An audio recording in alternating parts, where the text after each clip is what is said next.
In 1971, Richard Nixon did something that should have destroyed the dollar. He ended the gold standard. He told the world that America would no longer exchange dollars for gold at a fixed rate. Overnight, the dollar became backed by nothing except trust.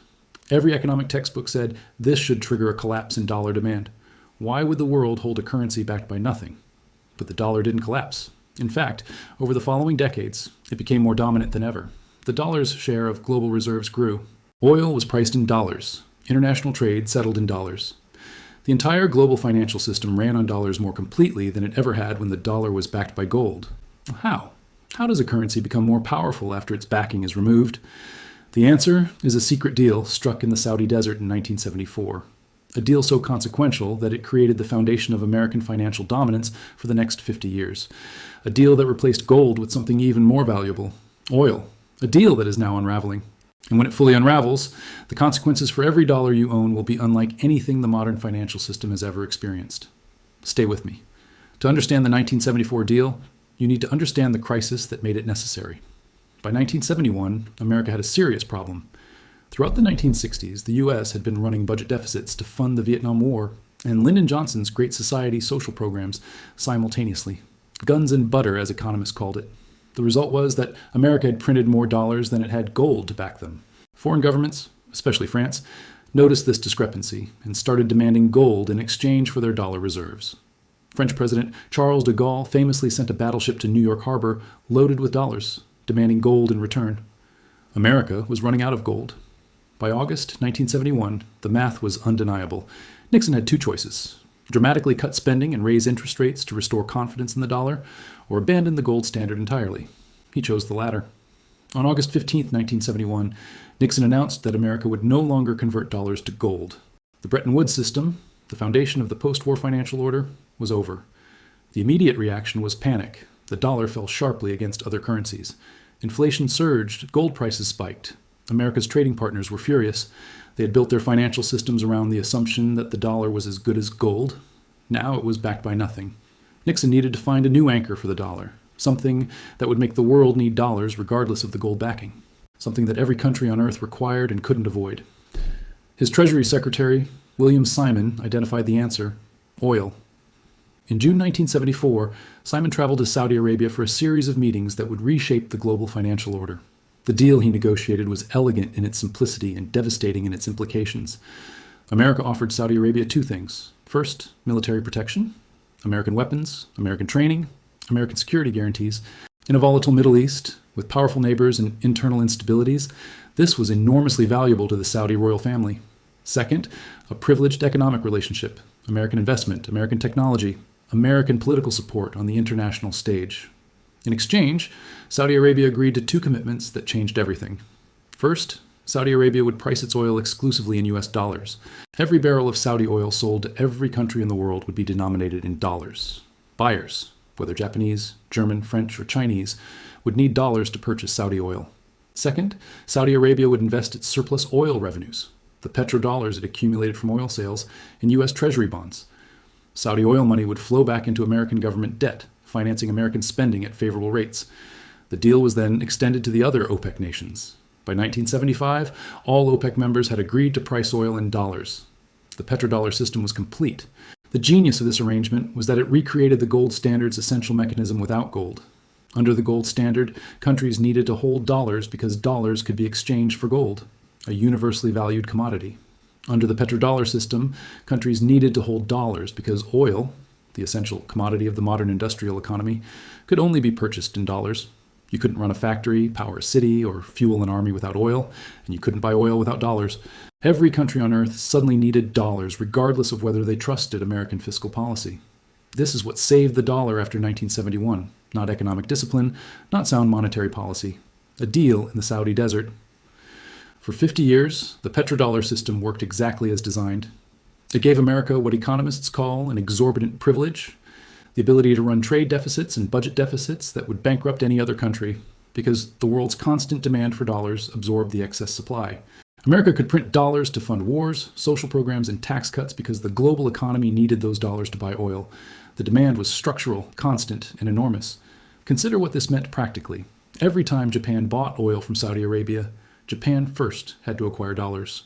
Every time South Korea powered its factories, it needed dollars for fuel. Every time India ran its transportation network, it needed dollars for oil. The entire global industrial economy was running on a dollar treadmill, constantly acquiring dollars, constantly recycling them back into the American financial system.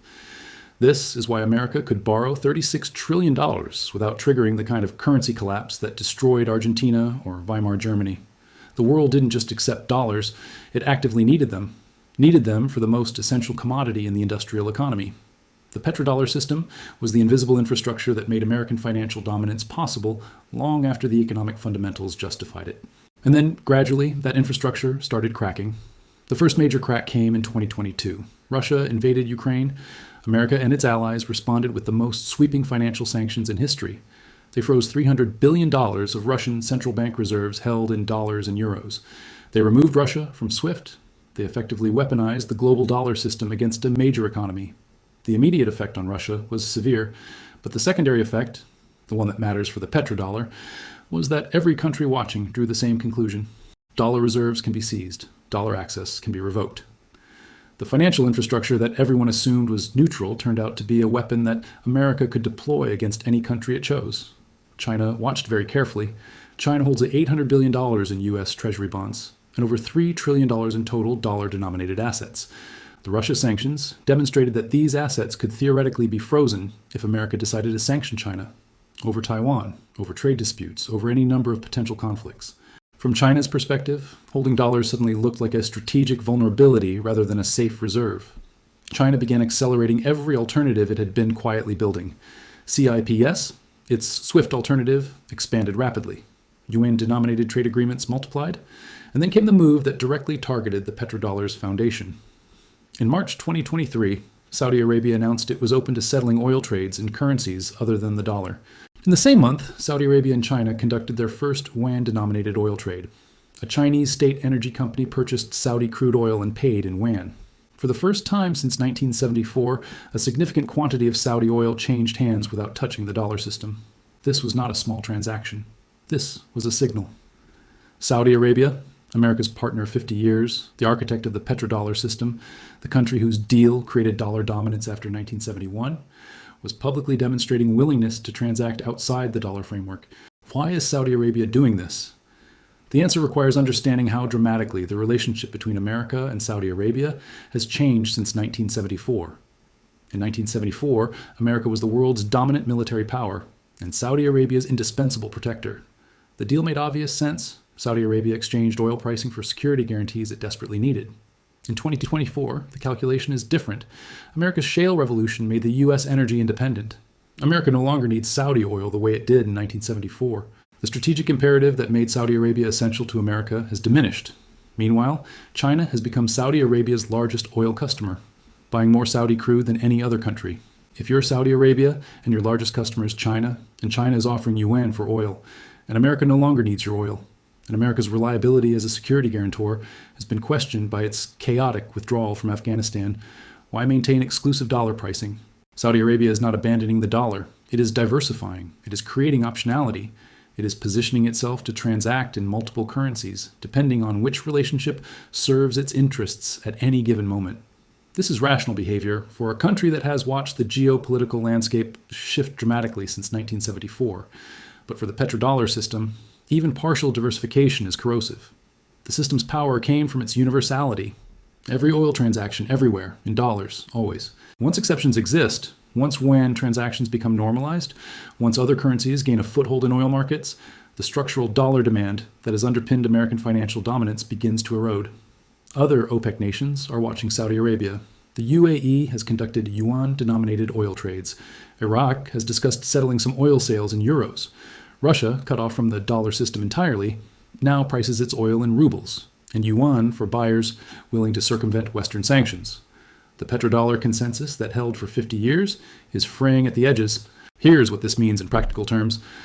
The petrodollar system created artificial global demand for dollars, demand beyond what economic fundamentals justified. That artificial demand allowed America to run deficits and print money without triggering the inflation and currency collapse that would have hit any other country. As petrodollar demand erodes, as more oil trades settle in yuan, rubles, euros, or other currencies, that artificial dollar demand decreases. The world needs fewer dollars. But America is still producing dollars at the same rate, still running $2 trillion annual deficits, still accumulating debt at 8% per year. More dollars. Chasing fewer buyers means the dollar weakens. A weakening dollar means higher import prices. Higher import prices mean inflation. Inflation means higher interest rates. Higher interest rates on $36 trillion in debt means interest payments that could reach $2 or $3 trillion annually. At that level, the debt becomes unserviceable through any normal means. This is the mechanism, not a sudden collapse, a gradual erosion. The same way Britain's pound sterling lost reserve currency status. Not overnight, but through decades of incremental decline that seemed manageable until it suddenly wasn't. The 1974 deal didn't just save the dollar after Nixon ended the gold standard. It created 50 years of borrowed time.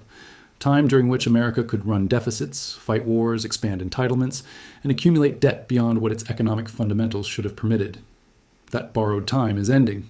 The deal that replaced gold with oil is now being replaced by something more fragmented, a multipolar currency system, where dollars remain important but no longer dominant, where oil trades in multiple currencies, where American financial infrastructure competes with Chinese alternatives, where the exorbitant privilege that allowed America to borrow without limit slowly becomes an ordinary privilege, and ordinary privileges don't support $36 trillion in debt. America is not facing a sudden crisis. It is facing the end of an era, the era that began in the Saudi desert in 1974, the era that gave America 50 years of financial dominance it used and in many ways wasted, on wars, on deficits, on consumption rather than investment. And now the structural support for that dominance is quietly, gradually, unmistakably being dismantled. One yuan-denominated oil trade at a time. If this changed how you understand where the dollar's power actually came from and where it's going, subscribe, because I'm tracking the exact mechanisms that determine what happens to the global financial order over the next 30 years. Hit that like button if the 1974 deal just reframed how you see American financial dominance, and drop a comment. Do you think the petrodollar system can survive Saudi Arabia's diversification? Or is the 50-year deal that saved the dollar finally coming undone because Nixon needed a deal to save the dollar in 1974? America needs something equally creative to save it now, and right now, nobody has one.